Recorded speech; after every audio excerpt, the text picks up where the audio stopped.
สวัสดีค่ะ I'm Sim Jife. Hi, and I'm Kathy Jife. Welcome back to Thai Food Tonight. Now we're going to learn how to use tuna to make a tuna curry dish with noodles. So what's this dish called in Thai? ขนมจีนน้ำยา And that translates to noodles with herbal curry because this dish is loaded with fresh herbs and spices. So let's dive right in. Let's get started on this dish. We have to cook noodles first. We boil the water in this large pot.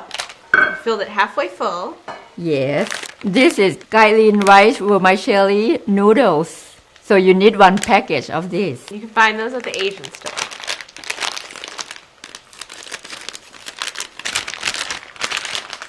How long do those take to cook? It takes about 10 minutes to cook this on high heat. And now you don't want to cook it much longer than 10 minutes because you want these noodles to be a little firm, a little al dente. When you throw the noodles in, make sure to stir it real well. Cover the pot and just shake it from time to time and stir them. Drain these noodles in the sink. Then put the noodles in a big bowl filled with cold water. Pick up a small amount of noodles and make a little circle on your palm to make a little noodle patty. Then put it in the colander. Repeat doing this until you finish with the noodles. Then arrange the noodle patties on the serving plate. Now we are going to make curry with all these fresh herbs and spices. Now red curry is just loaded with all these herbs we have here. We've got garlic, shallots, cilantro, lemongrass, grachai root, galanga root, cilantro root, dried chili peppers, fresh chili peppers, white peppercorns, lime peels, and kaffir lime leaves. Wow. I'll start with cutting cilantro. Okay. Normally Thai people use the cilantro root to put in the curry paste, but since over here it's hard to find cilantro with the root, so we can use the stem part instead. So we need about half a cup. Okay. How many bunches of cilantro is that going to be? 2 bunches. Next is lemongrass. We use the tender part above the root. All right. For this recipe, we need about half a cup. Okay. And lemongrass is very important ingredient in our curry paste. And for making tom yum and gai tom kha. Lemongrass has a lot of different uses in a lot of different countries. For example, in South America, they believe that lemongrass helps prevent diarrhea and stomach aches. And now people in Thailand also use it because they believe it relieves fevers and headaches too. Next, I will cut about 2 cups of grachai root. Now this grachai root is actually an aromatic yellow-brown root, and they use it for flavoring, mostly in curry pastes, and especially for this tuna curry dish, and some other fish and seafood dishes too, because Thais believe that it helps cut down on that strong fishy smell. Now it comes in a jar, either frozen or powdered form, and Thais believe that grachai roots are good for relieving stomach aches. Next, we need about half cup of sliced shallot. Okay.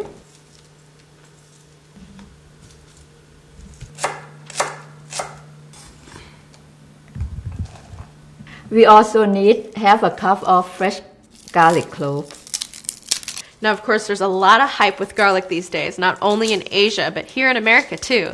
A lot of people believe that it lowers blood pressure, helps with your cholesterol, and helps improve your circulation too. Now we are using 5 dry New Mexico chili peppers. Okay. Any special way to prepare those? Yes, we have to clean this first and cut it open and remove the seeds. Before the Portuguese missionaries introduced chilies to Thailand, peppercorns were used to spice up Thai food. Nowadays, Thais use mostly white peppercorns because the white peppercorns are a lot spicier. They also use fresh green peppercorns in some dishes. We also need half cup of sliced red jalapeno pepper. We also need kaffir lime peel. But since it's very difficult to find over here, I will use just regular lime peels. So we need about 2 tablespoons. And I also use 5 or 6 kaffir lime leaves. And you're just going to tear them up just to get them all broken up for the curry. Kaffir lime leaves are as important as lemongrass in sour soup, tom yum, or tom kha gai. It's used in most curry dishes as a flavoring too. And we have to cook this for about 5 minutes in boiling water. Okay, and Now 5 minutes is kind of just like a guideline. You're going to want to make sure that everything softens up because you're going to smash it all up later. So if it takes longer than 5 minutes for all your ingredients to get soft, then just let it cook till they're all ready. While we're waiting for this to be cooked, I'm gonna smash some of the dry ingredients to go in the curry. Okay. We'll smash all these ingredients up in the mortar. I have 2 teaspoons white peppercorn, 1 teaspoon salt, and half teaspoon shrimp paste or kapi. And now what shrimp paste is, it's tiny preserved shrimps, and they mash them up into a paste. And every Asian culture seems to have a shrimp paste. Now you need to look for the Thai shrimp paste. The smell of shrimp paste takes a little time to get used to, but the smell disappears in the cooking and it smells so great when it's done. It's an essential Thai ingredient and there's no real good substitute for shrimp paste.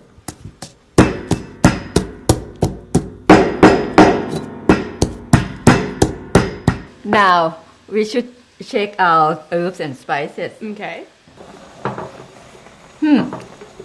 It's ready. And now how can you tell if it's ready? Yeah, it's look cooked and soft enough to smash. Strain these cooked herbs and spices. Okay, and what do you have here? Oh, this is just the Thai strainers, the old-fashioned one made out of bamboo. Wow. Some people still use this in Thailand. Before they have plastic and metals, we use this. Wow, okay. Next, we'll smash this in the mortar. In the mortar, you've still got your shrimp paste and your white peppercorns and salt, right? Yes. So you're just going to do a little bit at a time because you don't want to get your mortar to get too full. So this should be good enough, 1 scoop at a time. And there's a funny story about curry in the old days in Thailand. You know, all women used to make it from scratch, so they'd have to pound it just like my mom's pounding it in this mortar and pestle. And sometimes when men were looking for wives, they would sneak up to girls' kitchens and listen very closely to the rhythm of her pounding. And if she was pounding the curry really nicely, then he knew she'd make a good wife because she's such a good cook. Now we've taken a bunch of fresh herbs and spices, cooked them, and then mashed them up into a curry paste that we're going to use to make this excellent tuna curry dish. Now if you want to try to make your own curry paste, I suggest using a blender instead of pounding it up. It's not exactly the same, but it's way more convenient. You're just going to have to add a little water so that it blends really easily. But if you don't have the time or energy to make fresh curry, you can always pick up a tub of it at your local Asian market. It comes in a container like this, and it's called red curry. And now while there's no substitute for fresh homemade curry, it's a good and easy alternative. Now all you have to do is make sure that you add the krachai roots for this recipe. But of course we've done it fresh here. So now we're going to make the tuna curry using the curry paste that we just made before the break. Now we can make khanom jin nam ya. Okay, and that's our tuna herbal curry. Now if you want to use the red curry that comes in the jar, like I said earlier, don't forget to add those sliced krachai roots. And you're going to use 4 tablespoons of those, put it in a blender with about 1 cup of water, and make sure it gets nice and blended up. And add that to the pre-made red curry from the store. Okay, and I'm gonna put the liquid in the big pot here. Okay, and now that's the liquid that you used when you cooked the herbs and spices for the curry. So don't throw that away. Next is the fresh curry paste that I just made. And of course that looks like a lot more than 4 tablespoons because there's a lot more water in fresh curry versus the curry that you buy at the store. Next is tuna. Okay, and right there you've got the chunk light kind. That's 6 cans with the juices too. You can use solid white tuna too, but just use 4 cans of that. And I have a 1/4 cup of fish sauce. And 1 can of coconut milk. That's a 13.5 ounce can, and right now just use about 3/4 of it. We save the rest for the last minute. Okay, turn on the heat, medium high. We're gonna bring this to a boil. And then once it's boiling, you're gonna let it simmer for at least an hour. You're gonna let a little bit of that water cook off, and it'll get nice and thick, and all those flavors will come together.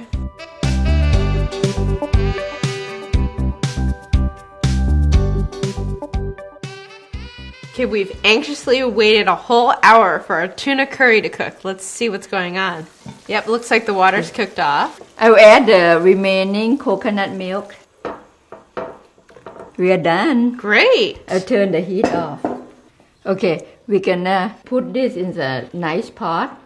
And you're going to want to serve this warm. So if you're going to serve it right away, that's great. If not, make sure you keep it warmed up on the stove. All right, now show us how to serve everything. First, we put some noodle patties on the plate there.